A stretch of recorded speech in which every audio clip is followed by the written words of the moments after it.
my effing holy moly.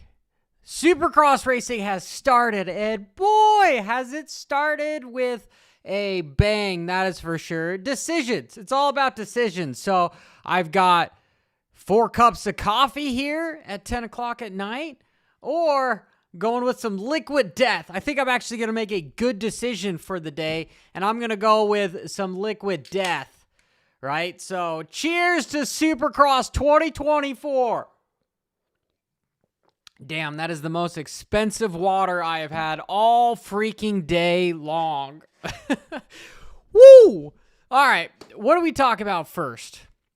Do we talk about the 450s and everyone getting freezed from the start, from Hunter to Sexton to potentially in the main event, Malcolm and Kenny?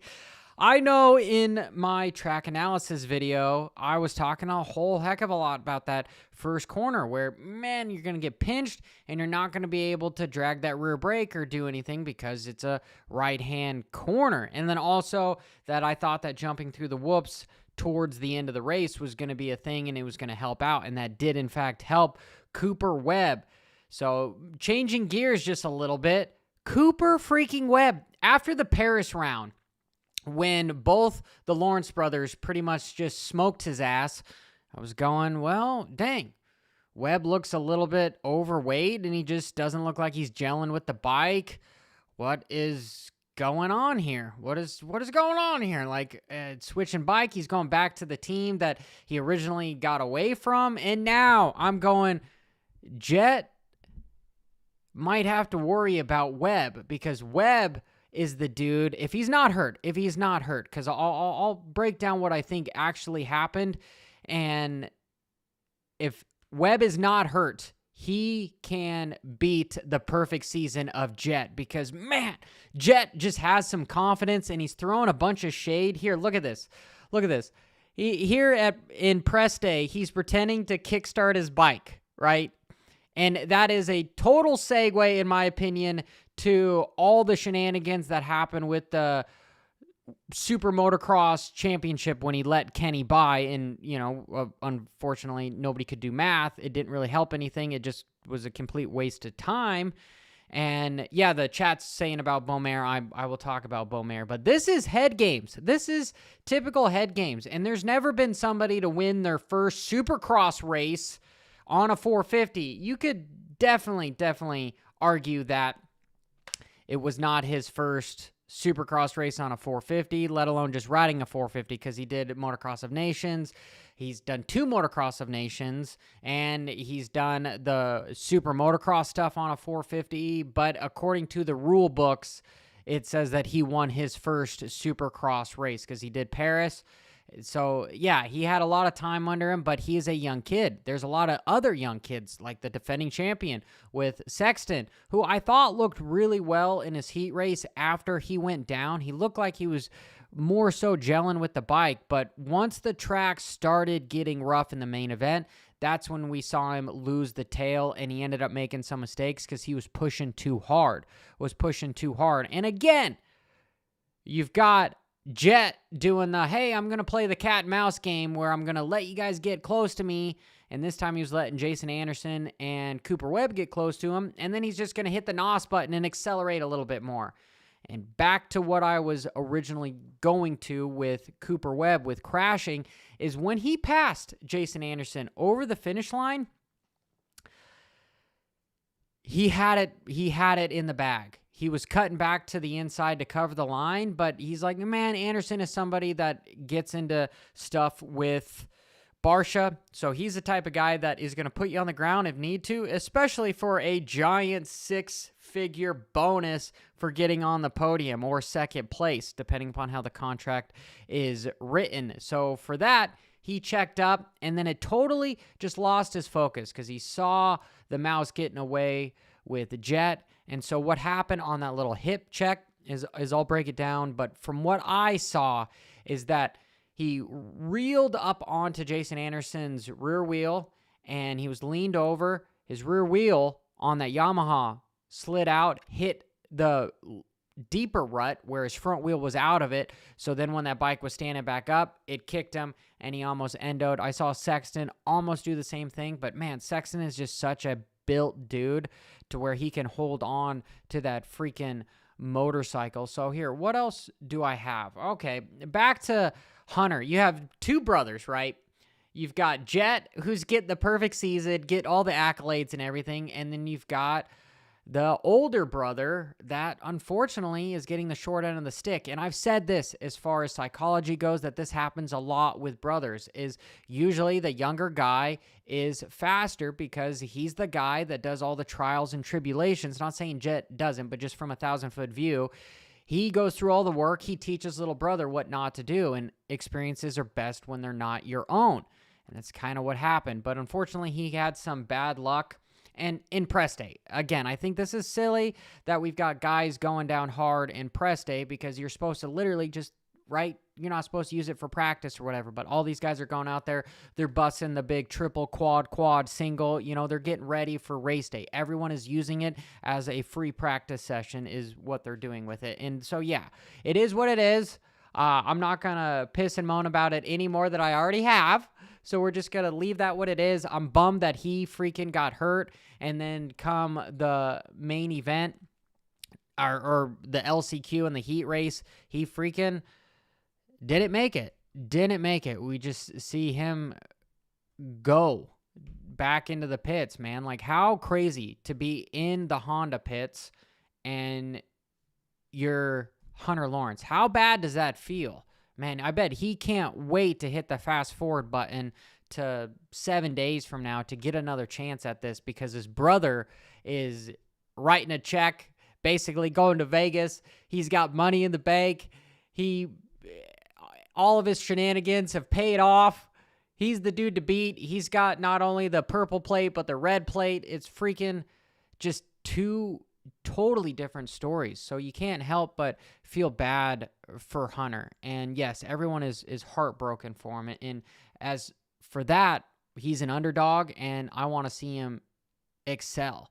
Jason Anderson looks like he's back on form. Cooper Webb, I don't know what to say. I'm so surprised. I have to apologize to all of my viewers because I had my podcast going, Sexton's going to make it. Sexton's going to do it. And how cool would it be to have this live show going? Because like what I did with the perfect season in motocross, you know, you could be able to be like, oh yeah, I said it. But you know what? It didn't happen. He got third. He got gifted a third because of Cooper Webb and, you know, Friese sort of helped out a lot of those guys because you feel bad for Kenny. Kenny looks super smooth. He didn't have the fastest times even in his heat race, but he was just out front, just kind of moving. I thought the track could have used some bigger whoops because it really didn't separate him a lot. It was an incredibly fast track. You had that long rhythm section. That was the triple quad single. Some other guys were tripling on and off and then going quad. There was actually a few different lines, but they all ended up in the same place. And if I have to say, some of the mistakes that we saw even Jett do in his heat race, where he comes into that 90-degree corner and stands up and almost crashes, that's him just pushing the track. Because you're going fast down a straightaway and then you hit a 90. So then all your weight and your inertia is moving you to one way. And when that rut is literally a 90, it doesn't move with inertia. So they're just literally, where are they going to go? They're going to move over here. And that's exactly what Prado did a few laps before. And I'm impressed the hell out of Jorge Prado for getting I think it was a 13th. Dude, because this is a stacked field. This is a scary, scary field where in order to win, you're going to have to be willing to write the checks to the hospital because of how fast you're going, right? We're seeing lots of guys riding that ragged edge. So, scary 450 class. You're even seeing a lot of guys that I thought, like Moran's, who's an incredibly established privateer. I thought he was going to be in the main event for sure, but it's just such a freaking stacked field. And people didn't really say a whole lot about Dylan, but that Firepower Honda, it sure looked good, just kind of chilling around inside the top 10, kind of top 5. So interesting to see how well he's doing. I'm super, super pumped for him. And man, got to talk about Tomac, because if you guys saw my podcast, I pretty much said it was going to be Sexton, then it was going to be Jett, then in third, it was going to be Tomac. And I think Tomac has like an average finish of 8th for A1, which isn't that good. And, you know, what did he get? He got 9th, right? Kenny almost beat him with 10th. Crazy. So for him coming back with that sort of an injury, I know there is a few other guys that have got the similar injury that they've decided to stay out. It's Bobby Piazza. Bobby Piazza ended up having the same injury, and it's not ready yet, right? And I have to say that there's certain things out there, you know, there's peptides, there's all sorts of stuff that during an off season can get you to where you could heal with tendons and that sort of thing, where they're not officially considered performance enhancing drugs, but they're on the spectrum, right, where I think you still can get popped. But in the off season, we've seen guys talk about, hey, there's no testing going on, so whatever, right? You know, I'm just wondering, how is that tendon doing? How is that Achilles feeling? Because we know he's fast. Is he just kind of calming down because he's been out of racing for a little bit while everyone did outdoors, and then the back to the super motocross, and I really thought he was going to retire. But I would love to see the blue bike have a number 1 back on it before he decides to kick it up here. So, bummed for Tomac, and that's a good little thing. Is we'll go to something a little bit happier here. So I have to say thank you to the live streams video sponsor, Precision Transport. These guys are a freight company that they're looking for freight forwarding companies. They are a broker. They've got some flat boxes. They can do reefer and refrigerated. I think those are the pretty much the same things, and they're looking more for some traffic managers to help send stuff, but they support moto. They sponsor a few riders. So if you need any shipping needs, make sure you give them a call at 877-827-0618. The link is in the description. And for the West Coast, man, I have to, at the beginning, I was super bummed by Joe. I know everyone's just got like, they've got a wad, and it seems like everyone's blowing it early and they're crashing. It's very exciting. That's why I think really that this is darn near the highlight of Supercross is A1, because we're not finishing off in Vegas. Yeah, the Super Motocross does make it more entertaining, which I do have to make that claim there, because it is such a long season. But having the final in Utah, like, A1 is where it's at. That's where all the hype is. Really bummed that there's some personal stuff going on that I was not able to make it down there, because I would love to just be in the stands, see everything that's going on, and I'm going. I am going. But I was bummed with Joe. What we saw at Paris, even though that he ended up, what was it? Did he get on the podium? No, he got a third, because Levi got the third on the pro circuit. And maybe he just needs a little bit of time to warm up. You know, that's just, I think that's kind of Joe's MO, is he's not somebody that is a Deegan that's super flashy. He just has to have a little bit of time to warm up. And in the 250 Supercross stuff, there's not that many races. It's cut in half. You know, it's like 8-9 races versus 17. So you got to really start hot if you're going to get stuff done. And you got Jordan Smith, who's kind of like a Justin Cooper for Star Yamaha. They've got just a bunch of just really good second place guys, because RJ, I think the only guy that can beat RJ is going to be RJ. And it's happened multiple times before. So we'll see. Maybe conditions might beat him, but I find it hard to believe that people are going to get inside his head to have him make a mistake. I think he's just going to be a consistent first, second, third type of a guy. I can't believe that I didn't even think he was going to win this race, because apparently I don't know shit is really where I'm going with this. Beaumare, Juju.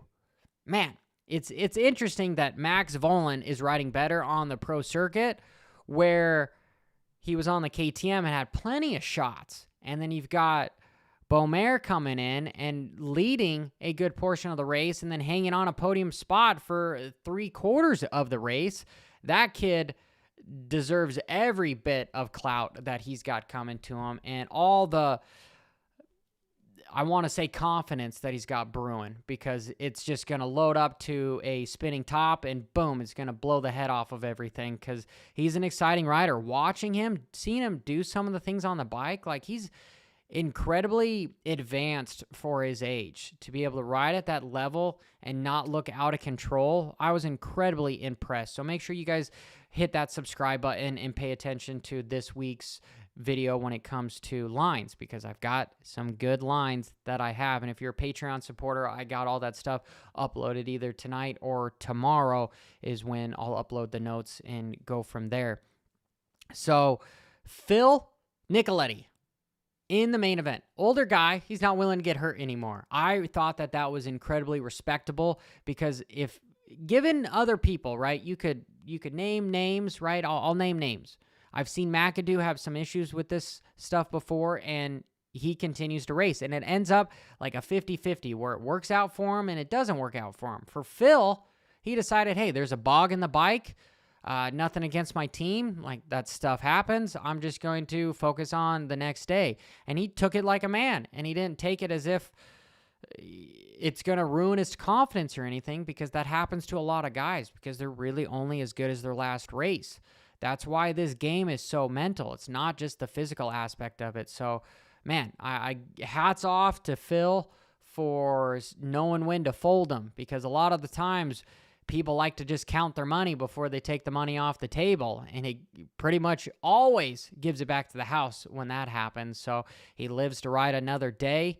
And if I was Mitch Payton, I'm just tickled pink, because I've got a couple guys, one guy on the podium, one dude in, I believe, fourth with Max.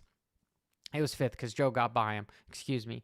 Those guys are doing good. Pro Circuit needed that, because on the West Coast, you've got Faulkner, and you don't know, because more than not, that kid is hurt. So I'm super excited for this year of racing.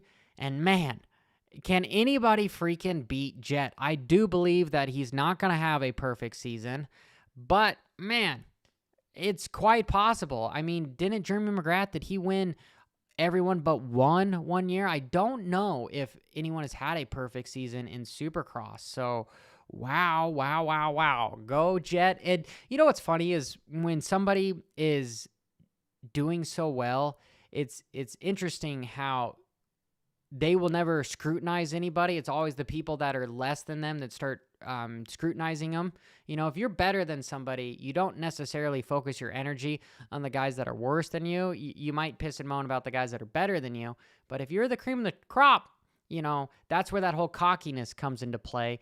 And Jett has got it rolling. He's got it rolling. Because again, I just giggled my ass off when I saw this, with him just doing the little kickstart stuff, right? Because you know that's affecting people. And I'm a huge Kenny fan, absolute huge Kenny fan. Kenny's probably the one dude that I would like to go up and get his autograph, you know, because just what he's been through, his trials and tribulation. Tomac would be the next guy because of what he's coming back from. And to win another deal, like Kenny is the only rider, he's the best rider to not win a Supercross championship, which is sad to see, because I'd love to see his career end with winning a championship. But man, guys, I could probably continue to rant and everything. I'm looking forward to the race. Let's go. Let's fast forward to next freaking Saturday. And hey, hats off to Jason Wygant for being in the booth on the program. I really want to see him actually in there with Stewart or RC, because he knows his stuff. He's a good dude, and he knows his stuff, and he's good for the broadcast. I thought the broadcast was actually really good. I had some issues with the app, but the apps on the TVs ended up working pretty good, so really no complaints there. And yeah, let me know what you guys think about the Friese thing, the Hunter not qualifying for factory Honda. Man, literally that team, the highest of lows and the highest of highs. Crazy. Let me know what you guys think about all that. Until next time, keep it WFO. Bra-da-da-da-da.